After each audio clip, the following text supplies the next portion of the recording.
Welcome back. We've got 9 days until players report at St. Vincent College in Latrobe for Steelers training camp. It's funny how the offseason seems to move as quickly as it does. But, of course, there's more Steeler talk to fill the void during that time period. Fellas, let's talk about LeVeon Bell, who has officially retired from the NFL. Apparently, he's going to pick up boxing gloves. We won't touch on that one just yet. But good discussion to have here with the Steelers Hall of Honor being what it is. LeVeon Bell, that first handful of years of his career in Pittsburgh, pretty productive. He was a well-used guy. We'll start with this question, Colin Dunlap. LeVeon Bell for the Steelers Hall of Honor. Are you doing that right away, or are you giving it some time? He's the third best running back in Steelers history. So if you go by that measure, I'd probably put him in. I mean, the first 5 years, he was on track for Marshall Faulk type stuff. Exactly. His first 5 years.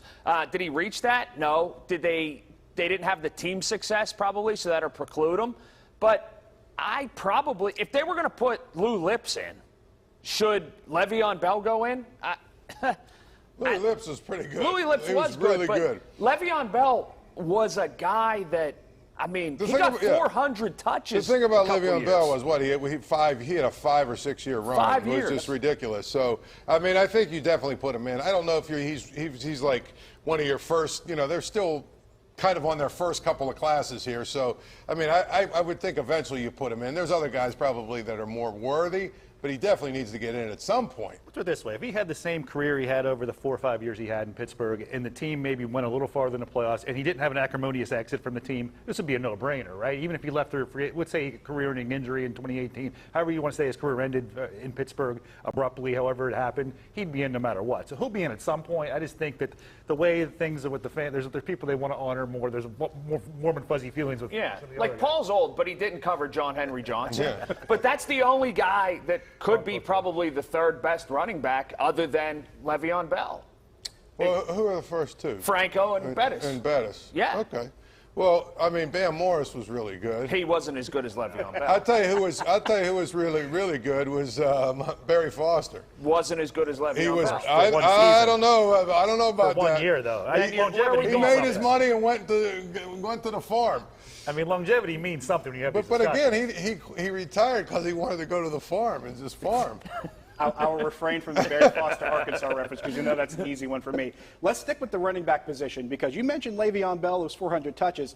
Najee Harris is a guy who's probably capable of doing that just from his track record and his build and physique alone. But the backup running back position, what's the solution here? Are you comfortable with it right now, Colin? Should they do something else? I don't know if anybody's comfortable with it. I don't know if you can be comfortable with it. Are you comfortable with giving Benny Snell snaps and he's one snap away? Some will make the claim, and I don't necessarily agree with them, but they will make this, that Mike Tomlin ran Willie Parker's legs off, and he's already forced, LeVeon Bell into premature retirement by how many times he gave him the football. And should Najee Harris be protected against that to some degree? I don't think so. I think that what you do is you try to get the most out of Najee Harris's first contract and kind of go from there.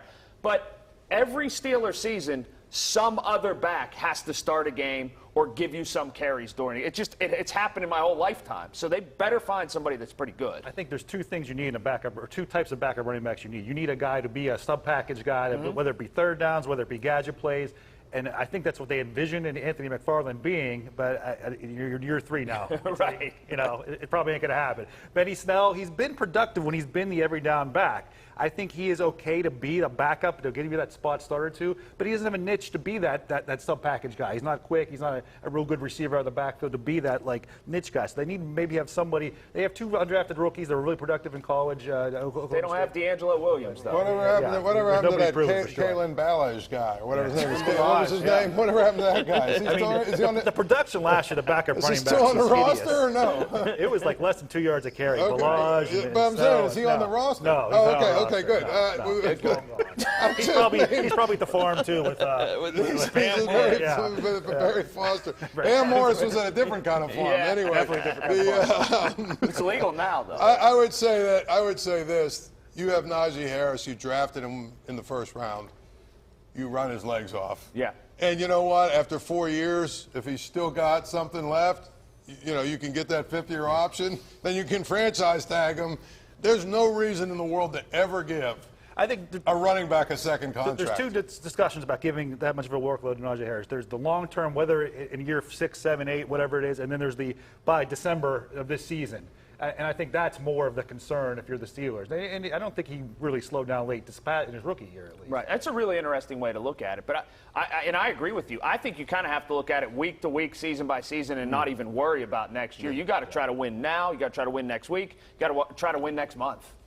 And it also speaks to reason where you're talking about running backs and getting carries. In Matt Canada's offense, they're going to do a lot of different things. They're going to use receivers on jet sweeps, things like that. So there will be other opportunities for other players to carry the ball. But is that really enough as far as what we're seeing from this offense that they can still get the kind of production you're looking for, Paul?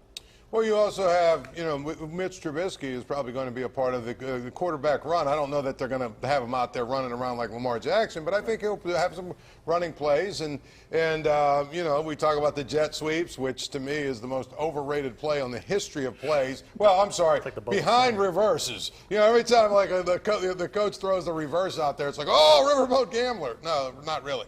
Anyway, jet sweeps.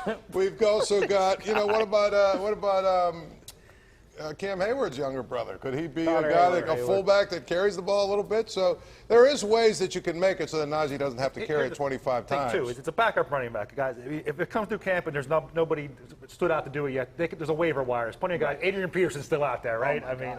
He's getting ready to fight LeVeon Bell, so we'll see if he survives the fight first. Then we'll come back from there. We got to take a break. We come back. We'll talk about the Pirates. The MLB amateur draft is in the books. We'll talk about that number 4 overall pick and where the Pirates go from here. We'll talk about that when we come back. Stick around.